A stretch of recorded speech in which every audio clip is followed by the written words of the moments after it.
Assalamu alaikum. Today we will discuss what is ultrasound and its application in different fields. Ultrasound. The sound with frequencies above the upper limit of human range of audibility is known as ultrasounds.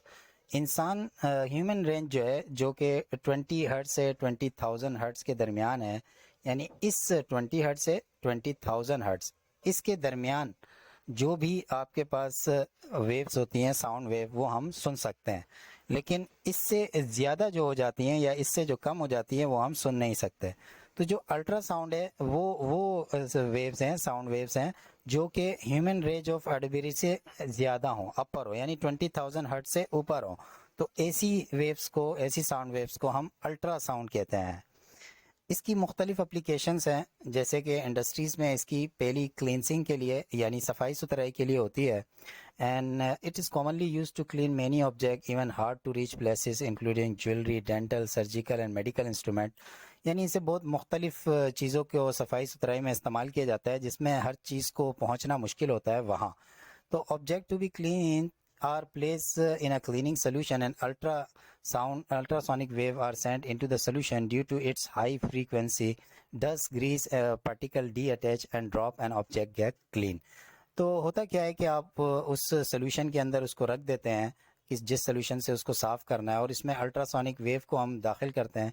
वो wave इतनी तेज़ intensity से जारी होती है कि उस solution को, वो जितने भी उसके अंदर सुराख वगैरह या कुछ इस तरह से हैं, उस सब को डस्ट या ग्रीस जो भी पार्टिकल है उनके साथ लेते हुए निकल जाती है। तो इस तरह वो ऑब्जेक्ट हमारे पास क्लीन हो जाता है। इसी तरह क्वालिटी कंट्रोल के लिए भी अल्ट्रासाउंड वेव को इस्तेमाल किया जाता है। Use to detect cracks and cavities in the metal and concrete blocks. ये शगाफ वगैरह, जो लकीर वगैरह पड़ जाती है ना, शगाफ, उनको, या स्मॉल स्मॉल जो छोटे से सुराख होते हैं, कैविटीज़ जिन्हें हम कहते हैं, उनको मेटल्स के अंदर, कंक्रीट के अंदर मालूम करने के लिए इस्तेमाल किया जाता है। बड़े बड़े स्ट्रक्चर्स होते हैं ना जहाज़ वगैरह के, उनके अंदर इस तरह की चीज़ें उनको कमज़ोर बना देती है, तो उसके लिए इनको इस्तेमाल किया जाता है। This invisible crack inside the block reduces the strength of the structure. यानी जो आप बना रहे हो उसका जो ताकत है वो कम हो जाती है इनकी वजह से। तो ultrasonic wave pass through the metal blocks. तो अल्ट्रासोनिक वेव को इनके अंदर से गुजारा जाता है and detector are use to detect the transmitted wave. अब जो वेव इनसे गुजर के आ रही होती है तो उसके अंदर डिटेक्टर यानी ट्रांसड्यूसर्स वगैरह लगाए गए होते हैं। वो उस ट्रांसमिटेड वेव जो है उनको कन्वर्ट करते हैं मेजरेबल फॉर्म के अंदर। तो फिर देखा जाता है कि उससे कंपेयर करके कि सही जगहों पर और जो ऐसी जगह हैं जहाँ पे शगाफ है उसमें जो फ़र्क आ रहा है उसकी बुनियाद के ऊपर फिर इनको रिपेयर किया जाता है। If there is any defect, the ultrasound will be reflected, indicating the presence of defect. तो कोई भी डिफेक्ट हो तो अल्ट्रासाउंड हमारे को वो बता देता है। हम इसको कंपेयर करके चेक कर लेते हैं कि किस जगह के ऊपर सही है और कहाँ पर शगाफ या कैविटीज़ मौजूद हैं। इसी तरह साउंड नेविगेशन एंड डिटेक्टर, जिसे हम सूनर कहते हैं, इसका भी इस्तेमाल किया जाता है इसमें। तो यूज़ इन मेराइन एप्लीकेशन, यानी ये पानी के अंदर, सबमरीन वगैरह पानी में जो हमारे पास होते हैं उनके अंदर इसको अप्लाई किया जाता है। इस मेथड के अंदर the transmitter send out the ultrasound waves. अब आपके पास एक जहाज़ वगैरह है और इधर नीचे अगर हमने इसकी गहराई मालूम करनी है या कोई भी चीज़ यहाँ मालूम करनी है तो यहाँ पर एक ट्रांसमीटर है, और ट्रांसमीटर जो है वो यहाँ से वेव, अल्ट्रासोनिक वेव जो है वो इस तरह की नीचे भेजेगा। तो होता क्या है कि हमारे पास in this method the transmitter send out the ultrasound pulses and measure the time it takes for the pulses to reflect or the distance object। अब वो जब नीचे जाता है तो टकराने के बाद यहाँ से वापस वो साउंड वेव ऊपर आती हैं। तो जो साउंड वेव है उसकी जो वेलोसिटी है उसको इस्तेमाल करते हुए S=VT का फार्मूला लगाकर ये डिस्टेंस मालूम कर लिया जाता है कि यहाँ से वहाँ तक कितना फ़ासला है। अब चूँकि ये जाना और आने दोनों में इस्तेमाल किया होता है तो इसको हाफ़ कर लेते हैं, तो हमारे को ये गहराई भी पता चल जाती है कि यहाँ से लेके यहाँ तक का कितना गहरा है। तो it take times for the pulses to reflect off the distinct object and return to the transducer, और वो वापसी ट्रांसड्यूसर में आ जाती है जो मेजरेबल फॉर्म के अंदर हमें इसे बताता है। The position of that object can be identify. तो इससे ये हमें पता चल गया कि इसकी पोजीशन क्या है। And it's movement can be track, और इसकी मूवमेंट भी ट्रैक की जा सकती है। अगर ये कोई सबमरीन वगैरह है तो ये किस तरह से जा रही है, किस स्पीड से जा रही है, ये भी इससे मालूम किया जा सकता है।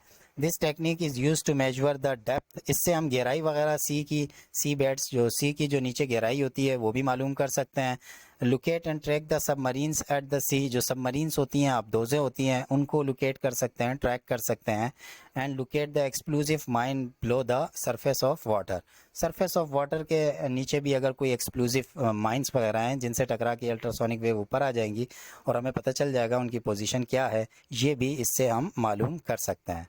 तो ये इनकी एप्लीकेशंस थी इंडस्ट्रीज़ के अंदर। इसके बाद हमारे पास आ जाती हैं कुछ मेडिकल के अंदर इसकी एप्लीकेशंस, जिसमें सबसे पहले हमारे पास इकोकार्डियोग्राफी है। It is the medical imaging procedure and transmitter send out the pulses of very high frequency. और इसके अंदर ट्रांसमीटर जो है वो वेरी हाई फ्रीक्वेंसी की पल्सेस फेंकता है और the transducer is position on the chest at a specific location.